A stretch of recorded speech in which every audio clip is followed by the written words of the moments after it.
Au SIA 2014, nous sommes sur le secteur porcin, plus particulièrement sur une zone de production de porcs de montagne. Je vous propose d'aller rencontrer Thierry Lafragette, qui est éleveur de porcs dans le Lot. Thierry Lafragette, bonjour. Est-ce que vous pouvez nous présenter votre élevage? Alors, j'ai un élevage de 168 naisseurs engraisseurs situé dans le Massif central en région Midi-Pyrénées et situé en zone de montagne, bien sûr. Alors, zone de montagne, ça sous-entend quoi en termes de critères de production? Alors, en termes de critères de production, sur nos élevages, il n'y a pas de différence spécialement avec d'autres élevages situés ailleurs, si ce n'est que nous avons des handicaps par rapport à l'éloignement de la matière première pour soigner nos animaux, par rapport à l'abattage avec des niveaux de très faible densité, donc beaucoup de déplacements et beaucoup de kilomètres pour amener les porcs à l'abattoir ou pour amener l'alimentation chez nous, sont les principaux handicaps que nous avons.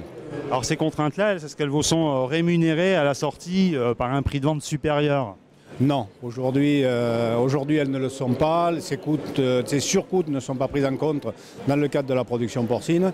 C'était pour cela que la démarche porc de montagne, à origine montagne, a été lancée il y a un certain nombre d'années pour arriver à gommer une petite partie de ces surcoûts. Alors une contrainte supplémentaire pourrait s'abattre sur votre type de production en matière d'alimentation. Est-ce que vous pouvez nous en parler? Alors oui, effectivement, nous avons une épée de Damoclès aujourd'hui sur la tête qui nous pèse énormément puisque la Commission européenne veut nous imposer dans le cadre de produits de montagne 25% d'alimentation qui est produite essentiellement en montagne. Bon, ce qui occasionne pour nous, allez, à titre d'exemple, un surcoût d'environ 5 centimes du kilo de carcasse. Est-ce que vous avez l'espoir que vos clients, les transformateurs, les distributeurs répercutent le surcoût éventuel qui vous attend? C'est très difficile aujourd'hui de passer des hausses, déjà puisque nos produits, in fine, vont à la grande distribution. Il est extrêmement difficile aujourd'hui d'aller renégocier des grilles de rémunération qui ont déjà été validées depuis 7 à 8 mois.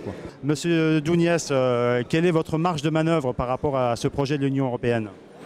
On espère en avoir encore, mais c'est vrai que là, à l'heure où nous parlons, elle semble assez faible. Aujourd'hui, notre seul espoir, c'est que le Parlement européen remette en cause l'acte délégué qui a été rédigé par la Commission européenne. Alors quels sont les moyens d'action dont vous disposez pour essayer de contrecarrer ce projet? Nous avons fait une action importante à la fin de l'année 2013 pour sensibiliser par voie de presse les pouvoirs publics. Maintenant que le débat va être porté au Parlement européen, un certain nombre de parlementaires s'en saisissent et défendent notre point de vue.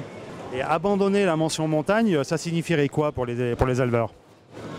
Ça signifierait d'abord pour ceux qui en font un débouché qui se fermerait et une plus-value qui, même si elle n'est pas très importante, compte quand même dans les élevages. On est dans une phase où on construisait quelque chose et aujourd'hui tous les acteurs qui sont d'origine montagne, y compris les salaisonniers qui vont vers les distributeurs, sont en attente, n'osent pas bouger.